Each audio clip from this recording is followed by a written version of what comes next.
Boa noite a todos.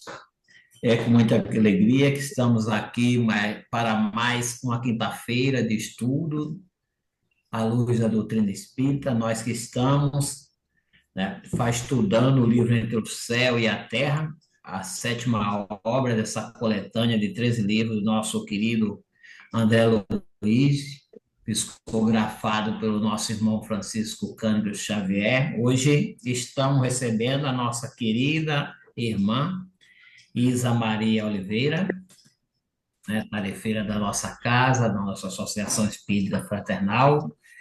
Teremos também, na harmonia, a nossa irmã Tereza, na prece inicial, Ana Maria Gomes, e a Cleide na prece final. Nós possamos, a partir de agora, nos unir num só pensamento, para que possamos absorver tudo que a Isa trouxe para dividir conosco. Tereza, com você, meu. Do livro Minutos de Sabedoria de Pastorino, 31. Veja na criança o futuro da humanidade. Mantenha-se, por isso, solidário com os trabalhos que visem a beneficiá-las. Lembre-se de que cada criança poderia ser um filho querido do seu coração. Colabore na recuperação das crianças desajustadas, sobretudo mediante seu exemplo dignificante e nobre. Em todos os setores, a criança é sempre o futuro, e por isso precisa ser atentamente ajudada em suas necessidades. Muita paz a todos. Pai misericordioso, Jesus, nosso Mestre, estamos mais uma vez aqui, todos reunidos, para estudarmos, aprendermos um pouco mais do que nos ensinou Jesus. Que a nossa irmã Isa receba do seu guia, do seu mentor, tudo, as lembranças, os estudos em que ela fez para nos passar no dia de hoje.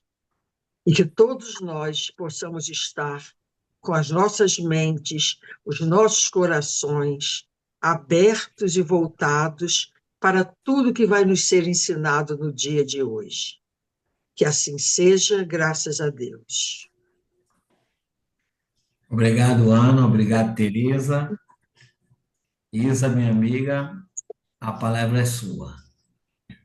Bom, boa noite a todos, né?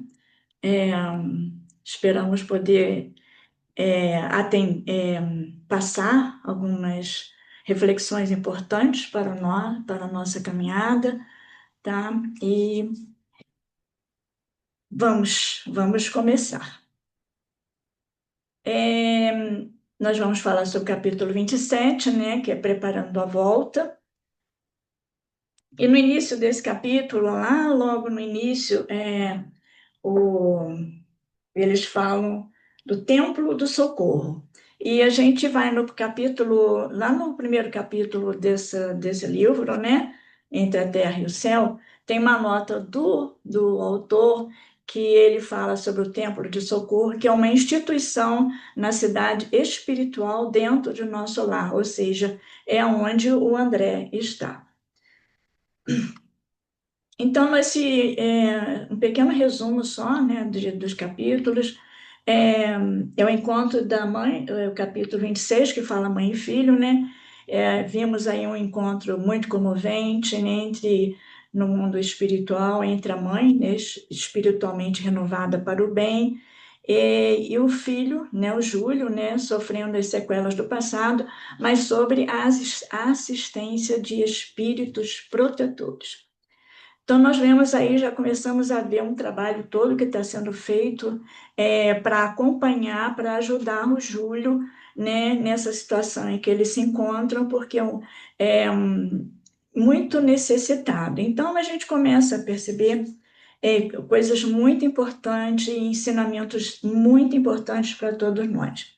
Então, nós vemos nesse capítulo Odila, né, renovada, mentalmente recomposta, encontrando o filho e percebendo, pelo que quando ela vê Júlio, ela percebe que ele está sofrendo muito, né, pelaquela fenda, né, na glótica.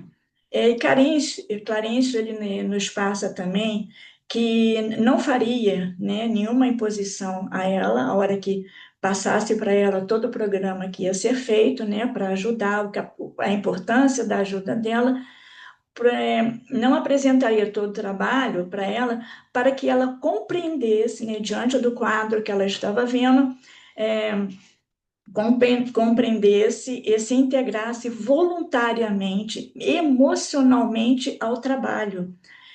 Outra observação também que a gente vê nesse capítulo é que Odila também desperta e ela toma consciência de que o que estava aumentando o sofrimento dela né, no mundo espiritual era o ciúme que ela estava sentindo e que ela estava causando todo aquele transtorno no lar, onde lá na Zumira, né, e também na filha, né, que estava sempre fazendo as orações refratárias pedindo ajuda a ela e ela não estava em condições de ajudar.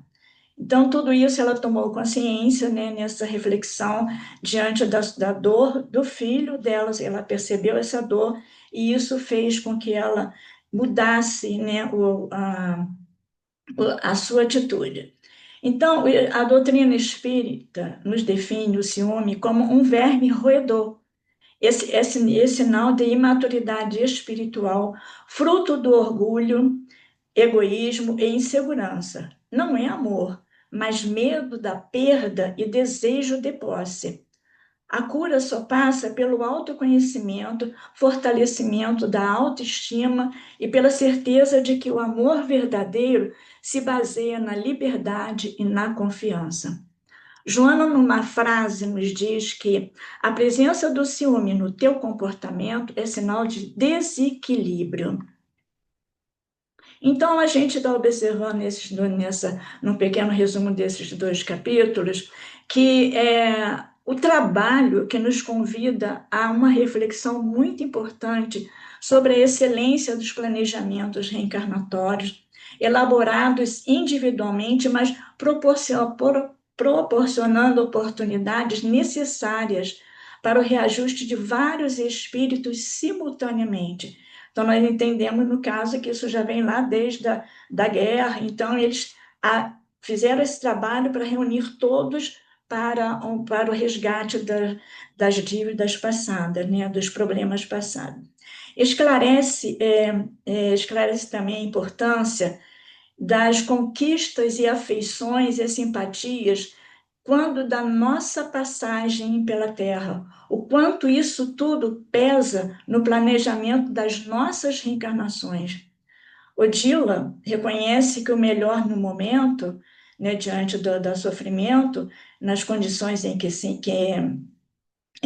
encontra, que o retorno à Terra é muito importante, pois os compromissos morais adquiridos conscientemente na carne, somente na carne deveriam ser resolvidos.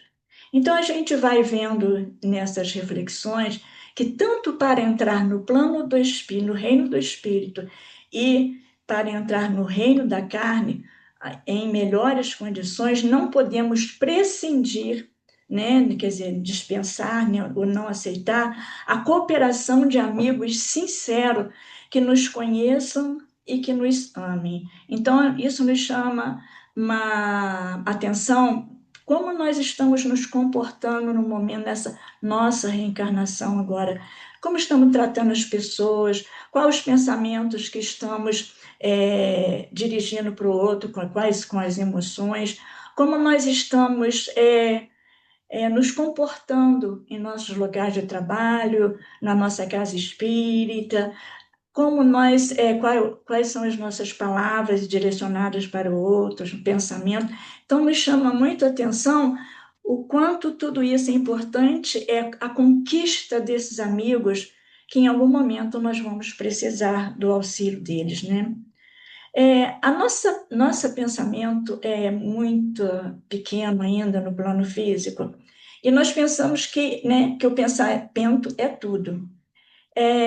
Basta a gente ter um conselho, eu tenho que melhorar nisso, mudar essa minha sintonia, ou mudar minhas palavras com relação aos outros, né? Ou tratar alguém melhor do que a gente trata, procurarmos melhorarmos. Não basta só a gente pensar e fazer o melhor, porque no mundo espiritual a situação não funciona, isso não funciona assim, mas só pensar em melhorar e já está tudo certo. Esse pensamento que é um pensamento, ele não cobre, não apaga as nossas imperfeições, né? Não cobre nenhum, por exemplo, o suicídio, ele não vai ser apagado porque eu simplesmente vou achar que mudando meu pensamento, eu vou resolver tudo. A gente, no nosso pensamento muito pequeno ainda, nós imaginamos que a misericórdia de Deus é como uma borracha que apaga tudo. Então, esse é um dos grandes equívocos. Mas, pois quando assumimos uma dívida perante a lei divina, no mundo espiritual, temos que ressarcir. E é o que está acontecendo com Júlio, né? Que não suportou o drama da traição e tentou o suicídio, conseguindo, né, de certa forma, abrir uma ficha kármica, né, na sua vida. Ele não é uma vítima, não é inocente, né?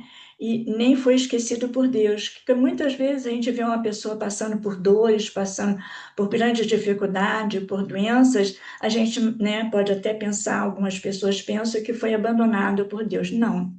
Nós colhemos o fruto que nós plantamos. Tudo que nós passamos aqui é consequência de atos que nós fizemos em outras oportunidades. Deixa eu só me... Então, a gente vê que a reencarnação ela é importante. E reencarnamos por nós. É uma necessidade nossa, né? Então, nós vamos lá no livro dos Espíritos, no capítulo 4, que fala: ninguém pode ver o reino de Deus se não nascer de novo. E no item 25, na instrução dos Espíritos, nos fala sobre a necessidade da reencarnação. É uma mensagem de São Luís. E começa com uma pergunta: a encarnação é uma punição e somente os espíritos culpados é que lhes estão sujeitos? A nossa passagem, né, pela vida corpórea, ela é necessária para que possamos realizar, com a ajuda desse escafandro que a gente usa, que é o nosso corpo, os propósitos, a execução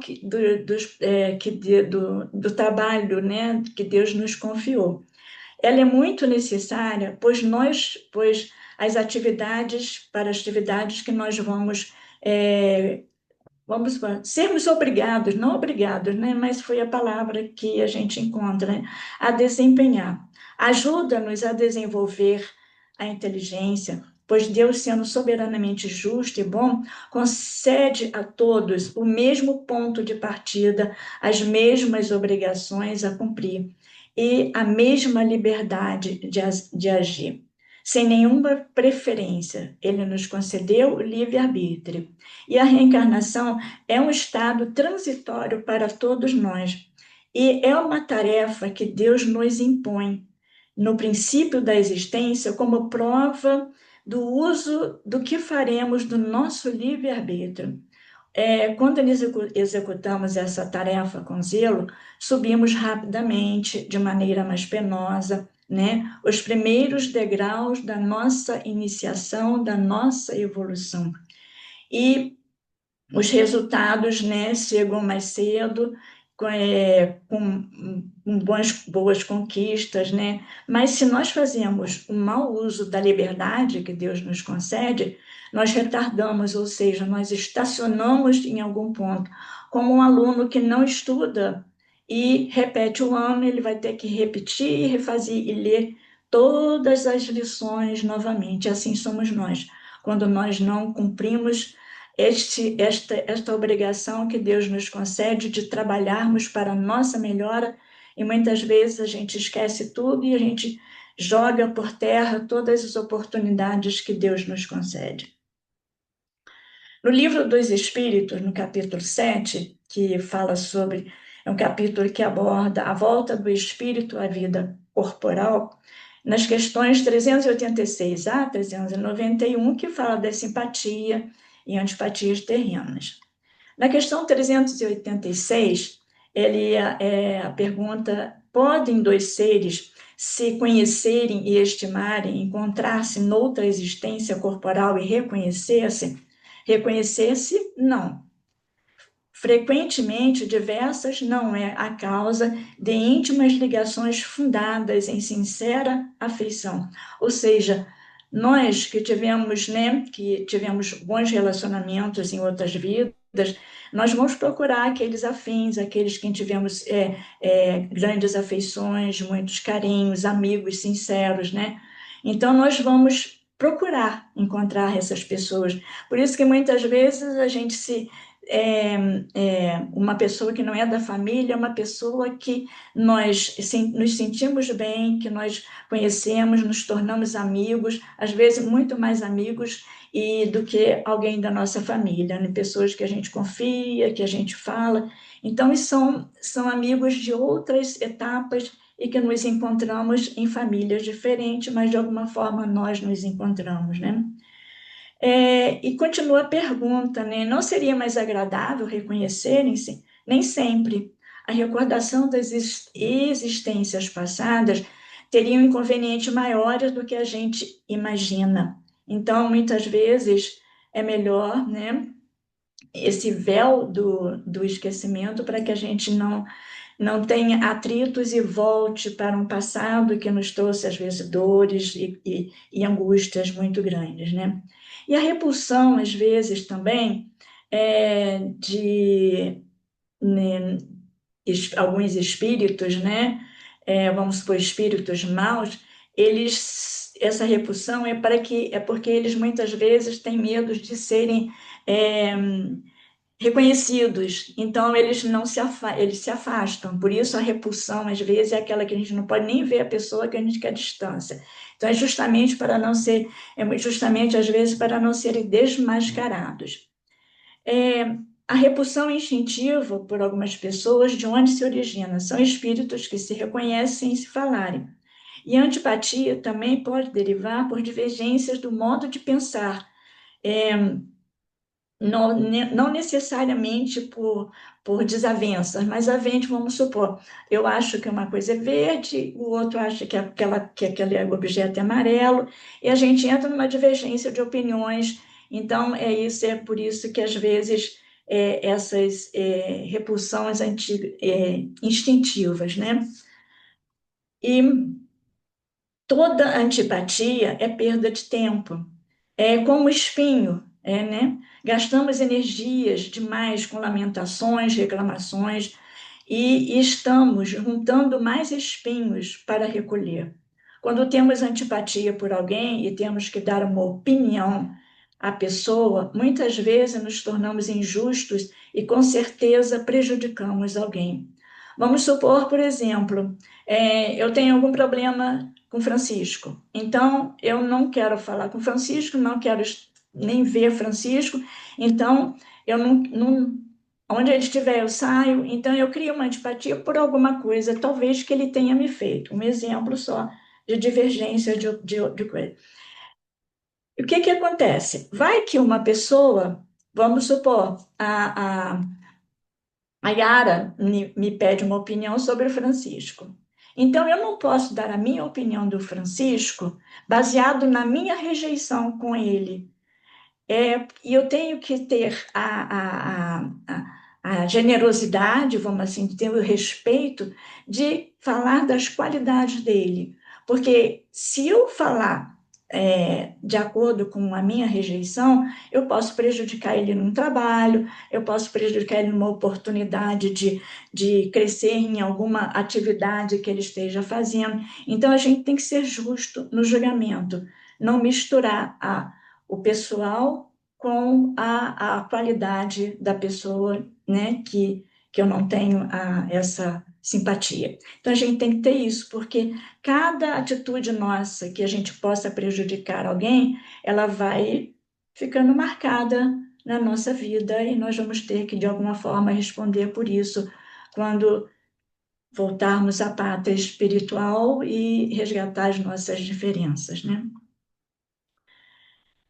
Na questão 890 a 892, no capítulo 10 do Livro dos Espíritos, nos fala da justiça, de amor e de caridade. E fala o amor materno e filial. Eu vou pegar o livro aqui para ler as perguntas, a pergunta e responder para vocês da melhor forma possível. Questão... Na questão 890, ele pergunta o seguinte: será uma virtude o amor materno ou um sentimento instintivo comum aos homens e aos animais? Aí eles respondem: uma e outra coisa.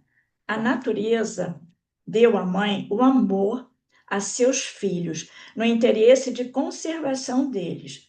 No animal, porém, esse amor se limita às necessidades materiais. Cessa quando desnecessário se tornam os cuidados. No homem, persiste pela vida inteira e comporta um devotamento e uma abnegação que são virtudes. Sobrevive mesmo à morte e acompanha o filho até o além-túmulo. Então, bem vedes que há neles coisas diversas de que há no amor animal.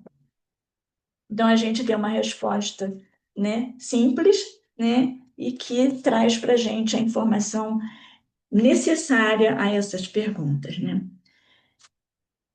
No nosso livro de estudo, na página 182,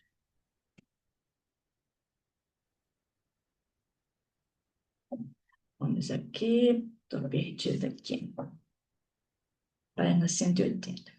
Odila, nessa página 182 do livro, ela faz uma pergunta assim: que fizera o meu menino no pretérito para receber semelhante punição? Então, ela faz esse questionamento, né? E Clarencio fala com ela que o passado, agora, não é remédio próprio, que o objetivo no momento é o alívio imediato, pois as recordações do pretérito não devem ser totalmente despertadas para que as ansiedades inúteis não nos dilacerem o presente, ou seja, as recordações iriam atrapalhar esse trabalho que eles estão fazendo para ajudar o Júlio a recuperar e evoluir, né? E precisam de todos, né, visando somente este objetivo, que era o cuidado dele. Então, ele fala que a reencarnação é urgente medida se desejamos observar o Júlio no caminho da própria redenção. Ele não é uma criatura comum e, por esse motivo, não seria justo renascer no mundo a esmo, como planta inculta germinando à toa no mato da vida inferior. Ele não está sendo plantado num terreno qualquer. Ele é como uma semente delicada que precisa de um terreno, de uma terra fértil. Por isso, todo esse trabalho para reunir, para que ele tenha todo o apoio, esse trabalho com o Dila, o trabalho com a Zulmira e com o Amaro, por isso as reuniões entre eles, para que tudo desse certo, para que ele se comprometesse nesse trabalho, nessa ajuda para o Júlio. Na página 184 do livro, o Clarencio ainda continua falando que a alma, como a planta, pode ressurgir em qualquer trato do solo, mas não seria justo relegar sementes selecionadas a terrenos incultos. Então, a gente percebe, olha o trabalho, o carinho com que eles preparam, fazem essa preparação para ajudar a todos nós. Você vê o carinho, os cuidados que eles estão tendo aqui para conceder, para dar oportunidade ao Júlio dele se recuperar saudavelmente com apoio, né, na matéria, para que não possa perder mais esta oportunidade. A vida, ela é inestancável, em toda parte, no plano físico e espiritual. E a lei é a manifestação de Deus. Ela nos encontra a todos no espaço e no tempo, nos trazendo sempre o resultado do bem ou do mal que semeamos, né, como forma de educação e proteção a todos nós. Então, Júlio, ele não está sendo punido, ele está passando por um momento de reajustamento da lei. E Clarice também nos fala da importância, né, das amizades. Então, quem cultiva a amizade somente na família consanguínea, isso também está na página, começa na página 184, vai na página 185. Ele fala: quem cultiva a amizade somente na família consanguínea dificilmente encontra meios para desempenhar certas missões fora dela. Quanto mais extenso o nosso raio de trabalho e de amor, mais amplo se faz a colaboração em nosso benefício.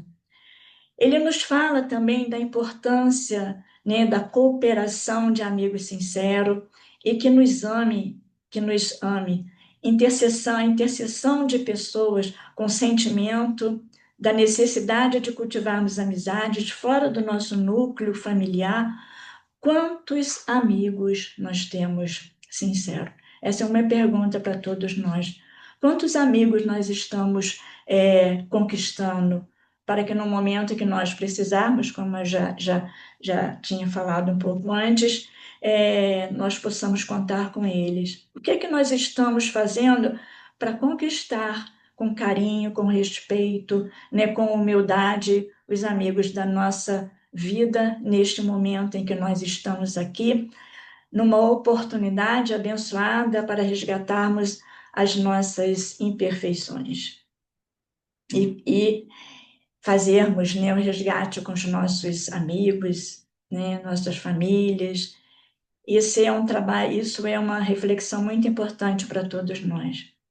Toda antipatia é perda de tempo. Esse texto nos traz reflexões sobre o objetivo da reencarnação, né, o que pensamos, que compromissos estamos assumindo aqui na Terra como herdeiros de nós mesmos. O que é que nós estamos fazendo com a gente? O que é que nós estamos agregando de positivo nessa nossa caminhada? Que a gente não olhe para trás, porque a nossa vida sempre está à frente. A gente vê isso nas reuniões mediúnicas, que a gente usa quando chegam aqueles irmãozinhos que estão lá parados há séculos e séculos, no passado. Esqueceram de que a vida, ela segue em frente. Nós não podemos fazer da nossa vida baseada no que ficou no passado. Nós temos que olhar para frente, aprender a pedir perdão, nas orações pedir perdão a quem nós prejudicamos, para fazer todo esse trabalho, mas tudo isso com muita sinceridade e pureza, não simplesmente fazer, mas nas nossas orações. E falar que a gente não tinha conhecimento do que a gente estava fazendo, que estamos aqui aprendendo para fazermos melhor. Então, isso é importante. O perdão é muito importante em toda a nossa caminhada. E esse não olhe para trás, a sua vida está na frente, me lembrou a passagem que está na Bíblia, da esposa de Ló. Acho que todos conhecem, né? Quando Ló era filho de Abrão, né? Era o filho mais novo de Abrão, era uma pessoa muito correta, muito justa. A esposa dele era meio assim, muito alegre, e ela obrigou praticamente ele a se mudar para Sodoma, né? E quando Deus mandou um anjo avisar a ele para que se retirasse de Sodoma, porque Sodoma e Gomorra, por causa dos destemperamentos das vidas regradas em bebidas, festas e prazeres, né, da carne, não existia família, as crianças eram afastadas, logadas assim, né? Cada um cuidava, não tinha aquele contexto de família. Então, ele foi avisado. E o conselho era que não olhasse para trás. E a esposa dele, revoltada, né, porque ela não queria ir embora, não sei o quê, em determinado ponto ela olha para trás. E no mesmo instante ela se transforma numa estátua de sal. Então, essa é uma história que nos traz reflexão, que a gente tem que olhar sempre para frente, atender às intuições nossas boas, positivas, estarmos atentos a todos os ensinamentos, né, e todos os conselhos que Jesus trouxe para a gente.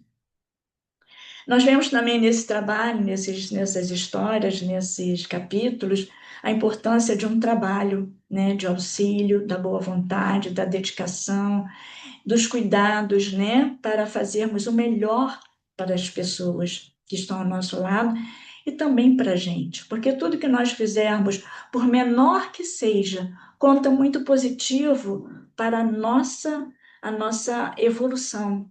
Não que a gente vai descer porque a gente faz isso, faz aquilo, não, não. Tudo que a gente fizer tem que ser sem interesse nenhum, porque o que conta é isso, não importa o que você faz, mas que não precise propagar, não precise falar que fez isso, que fez aquilo. É aquilo que a gente faz de boa vontade, de coração, para auxiliar os outros. Na visão espírita, a visão espírita nos fala que o apego desculpa aqui. O apego na visão espírita ensina que o amor verdadeiro liberta, enquanto que o apego aprisiona e causa sofrimento. O desapego não significa indiferença ou frieza, mas sim amar sem posse, compreendendo a transitoriedade da vida terrena. Joana nos diz que, enquanto o amor cuida e liberta, o apego aprisiona e sufoca. O apego emocional é muitas vezes uma necessidade de posse disfarçada de sentimento baseado no egoísmo.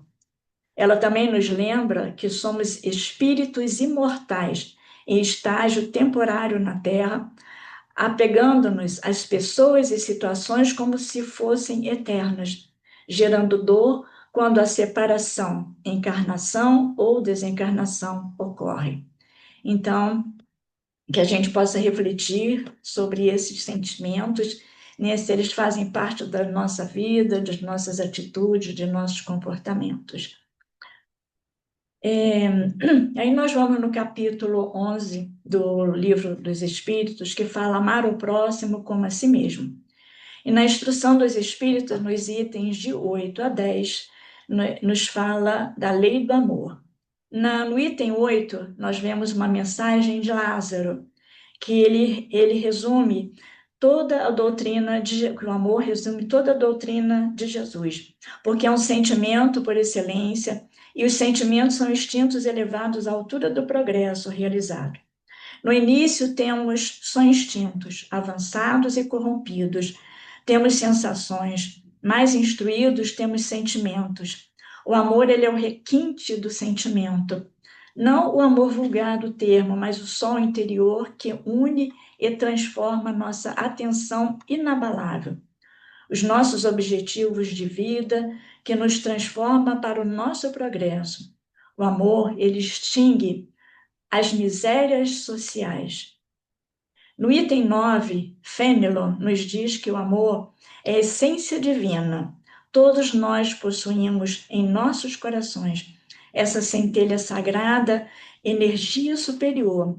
É necessária que aprendamos a amar devagar, como um remédio que tomamos assim, gota a gota, e indistintamente amar uns aos outros. Sansão, no item 10, ele é um membro da Sociedade Espírita de Paris de 1863. Ele nos fala que amar, no sentido profundo do tempo, é ser leal, honesto, correto, consciencioso para fazer aos outros aquilo que deseja para si mesmo. é buscar em torno de si a razão íntima de todas as dores que acabrunham o próximo, que entristecem, que doem, né? Para dar-lhes alívio. A todos os sofrimentos dispensai, pois, uma palavra de ajuda e de esperança. Amai, amai muito, para ser desamado. Esta máxima, ela é revolucionária e segue uma rota firme e invariável.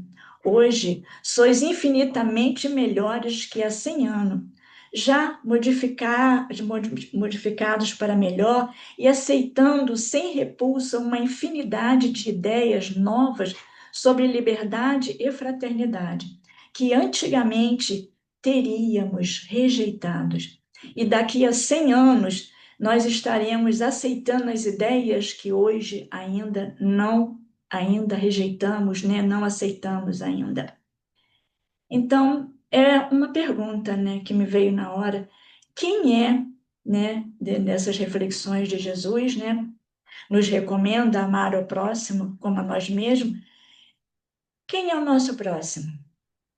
Quem é o nosso próximo mais próximo? O que a gente está fazendo com esse próximo mais próximo, para que a gente possa amar o nosso próximo. Então, são reflexões que a gente tem que fazer e se reconhecer, né? O que estamos fazendo com a gente?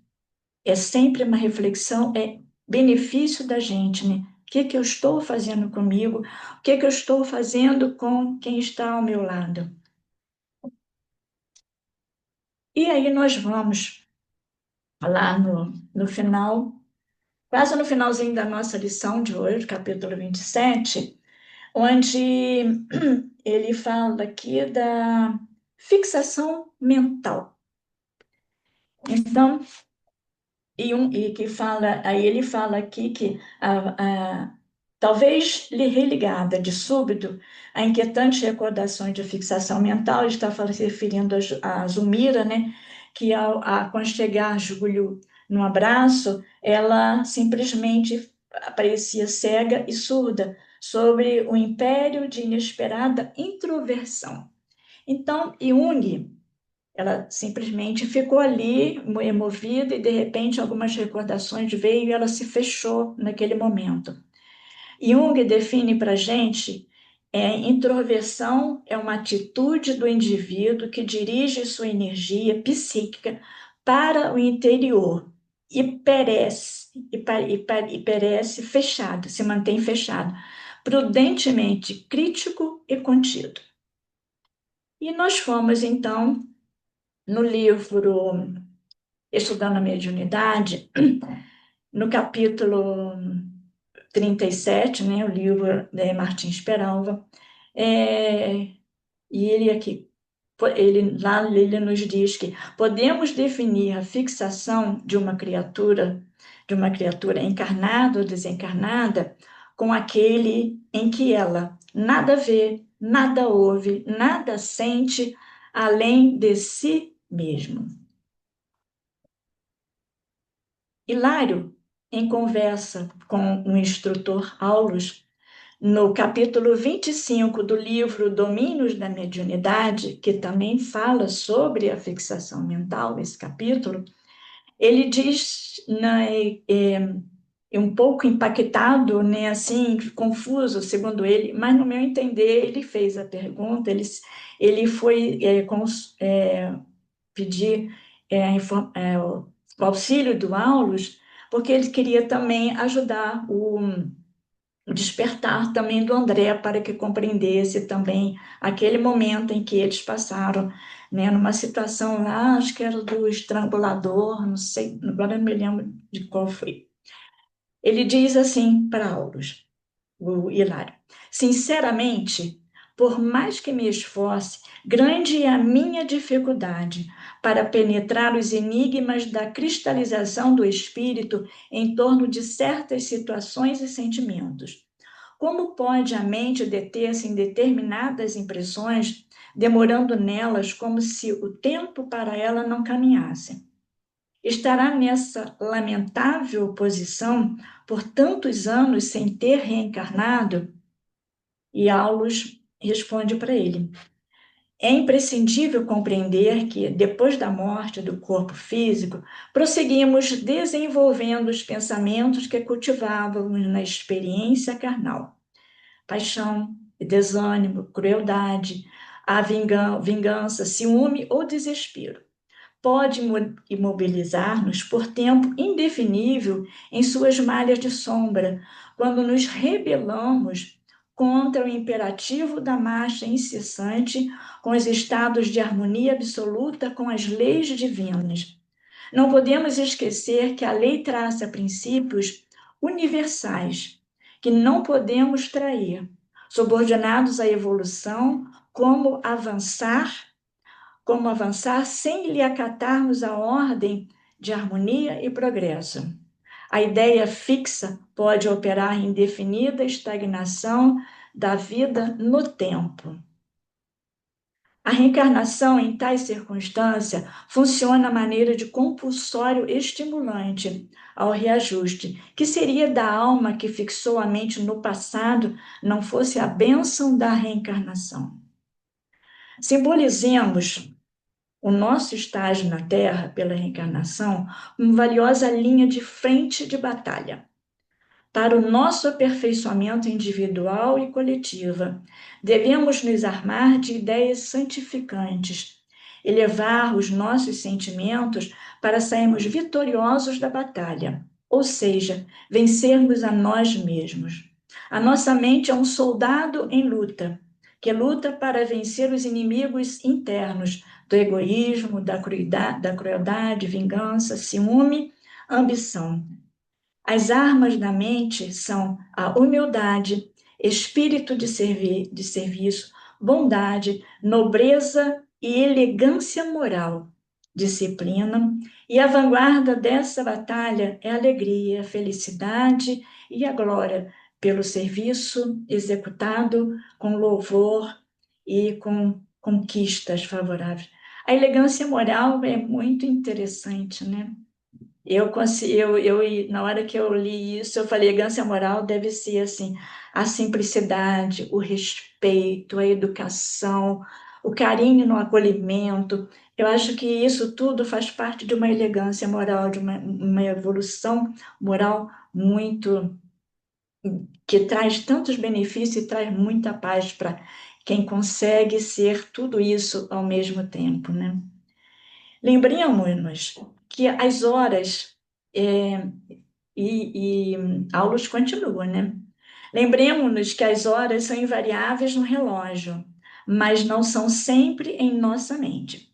Quando felizes, não tomamos conhecimento dos minutos, satisfazendo os nossos ideais ou interesses mais íntimos. Os dias voam céleres, ao passo que, em companhia do sofrimento e da apreensão, temos a ideia de que o tempo está inexoravelmente parado. E quando não nos esforçamos por superar a câmara lenta da angústia, a ideia aflitiva ou obcecante nos corrói a vida mental, levando-nos à fixação. O relógio inflexível assinala o mesmo horário para todos, encarnados e desencarnados. Entretanto, o tempo é leve para os que triunfaram e pesado para os que perderam a grande oportunidade, né? Vimos, então, que as conquistas é resultado de um trabalho no bem e na boa vontade, né? A retaguarda para a mente ociosa significará estacionamento nas zonas inferiores, após a desencarnação ou reencarnações dolorosas no futuro.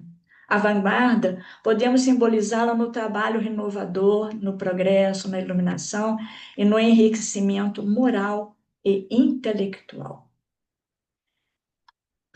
Então, meus irmãos, a gente percebe que quando Jesus trouxe todo aquele ensinamento para a gente, não foi só para lá para os hebreus, né, que nós estamos. Ele passou todos esses ensinamentos, isso tudo ele já tinha passado para a gente. Ele escreveu tudo isso para a humanidade, para todos nós, filhos de um único Pai, soberano, generoso, que nos acolhe com todas as nossas imperfeições e não deixa nunca de nos dar oportunidade para nós evoluirmos, né? Para nós sermos melhores. Sempre Ele acolhe a todos com amor, não nos critica e não nos abandona. Tudo que Ele faz é justamente para o nosso benefício. Então, a gente chega a uma conclusão de que o amor, ele não é exclusivo, nem restrito, não se vincula a alguém específico, nem se limita dentro de cercas mentais nossas. O amor, ele é pródigo, expansivo, aberto e liberto, não respeita fronteiras nem preconceitos, não se tranca, mas, pelo contrário, se irradia. Já é luz por si mesmo e sempre produz mais luz por onde passa. Bem-aventurado aquele que, vencendo o seu egoísmo, ama os semelhantes como ama sua família consanguínea.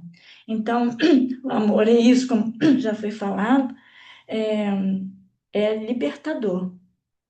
Nós não podemos aprisionar ninguém, porque o amor, ele é para liberdade. Se eu amo alguém, eu quero que aquela pessoa seja feliz.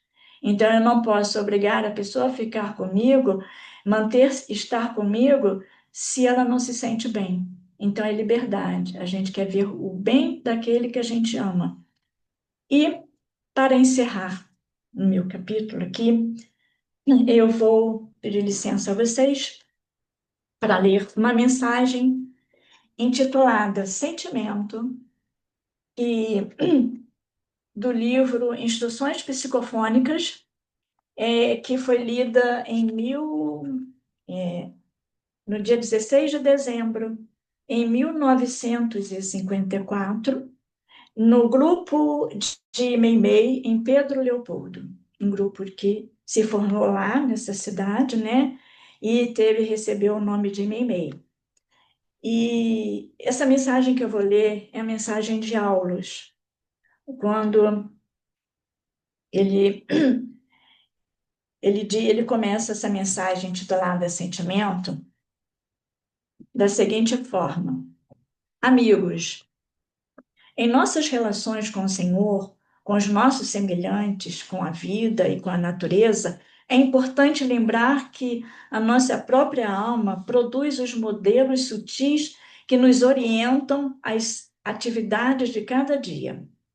Tanto quanto a segurança de um edifício corresponde ao projeto que se subordina, o êxito ou fracasso em nossos menores empreendimentos corresponde à nossa atitude espiritual. Sabemos que a fotografia, que em fotografia o clichê é a imagem negativa obtida na câmara escura, do qual podemos extrair inumeráveis provas positivas. Assim também o pensamento é a matriz que compomos na intimidade do ser, com o qual é possível criar infinitas manifestações de nossa individualidade.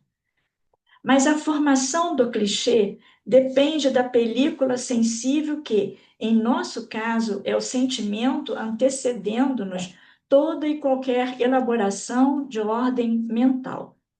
É imprescindível, dessa forma, melhorar sempre e cada vez mais as nossas aquisições de fraternidade, entendimento e simpatia. A estrela é conhecida pela luz que desprende de si mesma. A presença da flor é denunciada pelo perfume que lhe é característico. A criatura é identificada pelas irradiações que projeta.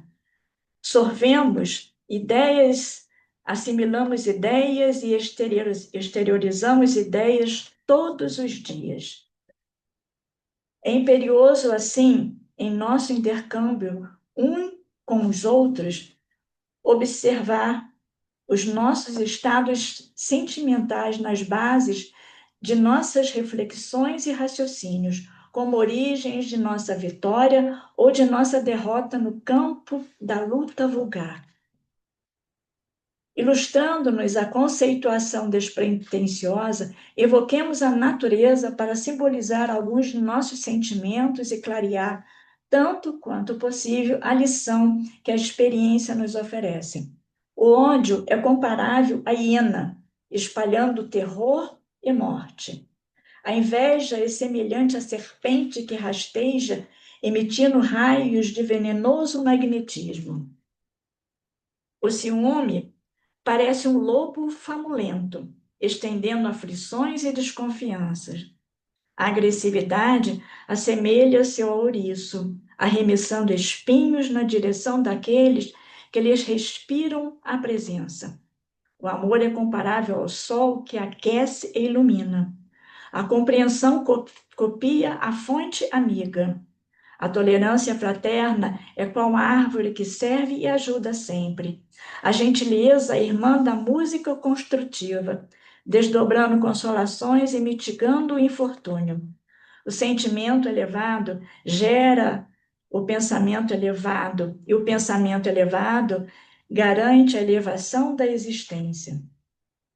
Sintamos bem para bem refletir, assegurando bem na estrada que fomos convidados a percorrer. Em verdade, o pensamento é a causa da ação, mas o sentimento é o molde vibrátil em que o pensamento e a causa se formam. Sentindo, modelamos a ideia. Pensando, criamos o destino. Atendamos à higiene mental. Entretanto, não nos esqueçamos de que a casa, por mais brilhante, por mais limpa, não viverá feliz sem o alimento. E a bondade é o pão das almas. Em razão disso, recomendou-nos o Divino Mestre em sua lição imperecível: amai-vos uns aos outros. Assinado Aulus. Então, com essa mensagem do Aulus, né, eu encerro aqui esse estudo e espero ter atingido, trago algumas reflexões para todos nós, porque para mim trouxe bastante reflexão importante, e eu espero ter contribuído com os estudos desse livro tão importante, né, que traz as dores, as angústias de todos nós. É isso. E como contribuiu. Ainda bem que o Chico falou que o capítulo tinha sua cara, né? Não sei aonde, né, mas tudo bem. Muito obrigado, Isa, pelas reflexões que você trouxe, de uma grande profundidade, né? Onde o que eu marquei aqui, você tocou todos os pontos, né? Que é essa lei de antipatia, né? Que a lei de simpatia também funciona como uma tanta de antipatia. E nós vamos criando no decorrer da nossa existência esses grilhões, né? Para toda uma vida, né? E isso só pela antipatia, né? E daí você vê essa mensagem aí, o que o pensamento e o sentimento modela na nossa vida atual. Obrigado, Isa, pelo seu estudo e que você continue escolhendo uns capítulos assim para dividir conosco. Deixa o O Chico mais mais escolher, engraçado, não. o mais engraçado, Fernandinha, é que ela fala que não tem condições, que não sei o quê, que não sabe, aí dá esse verdadeiro show, né? Muitas reflexões, cruzou muitas informações, né, com as obras básicas, com as obras subsidiárias, né, confiáveis, né? Trouxe muito material para a gente pensar, para a gente refletir.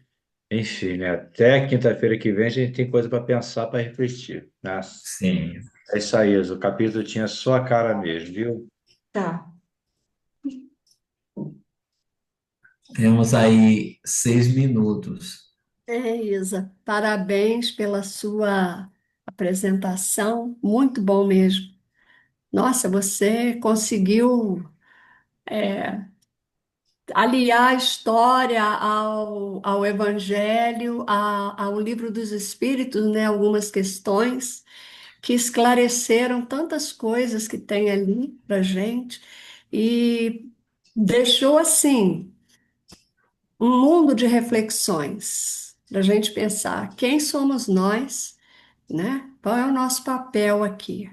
Parabéns. Eu me lembro que no final do ano passado você me pediu para fazer, para te substituir nessa apresentação, lembra?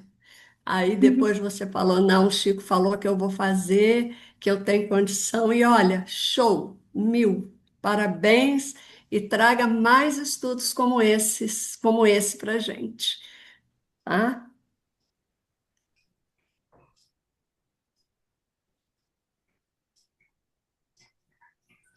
Gratidão, Isa, foi maravilhoso.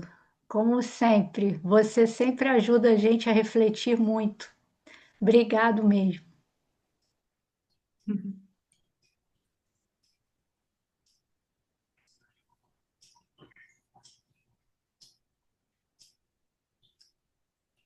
O pessoal está quietinho, né, tia Isa? Tia Filomena está aí. É? Ah, eu tô vendo Filozinha ali, ó, quietinha. A Florzinha. Só nos escutando. Agora que eu vi. Eu estou tão tremendo aqui o tempo todo que eu nem percebi ninguém. Vou deixar um beijão aqui para minha amiga Filó. Mas é assim mesmo, a gente treme quando termina. Meu Deus, É. consegui, acabou aí, ó. Acontece.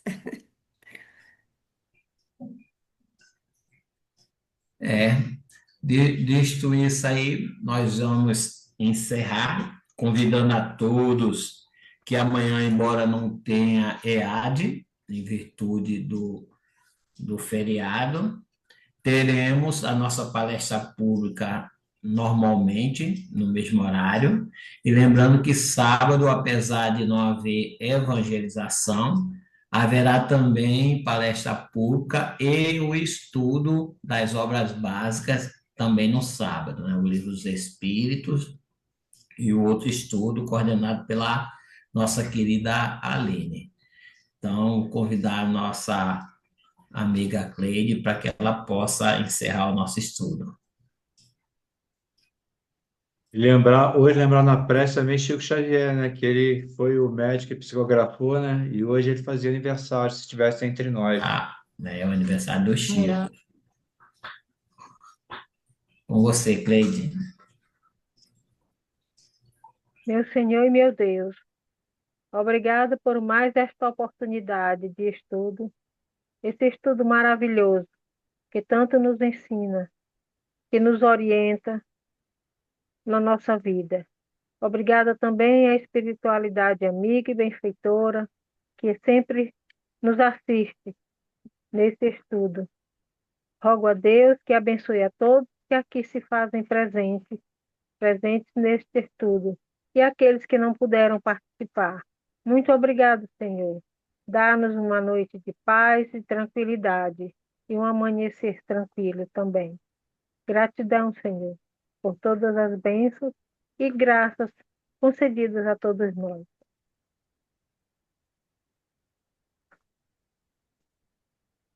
Obrigado, Cleide. Obrigado a todos. E um bom final de semana e um bom domingo de Páscoa para todos vocês. Tchau, tchau.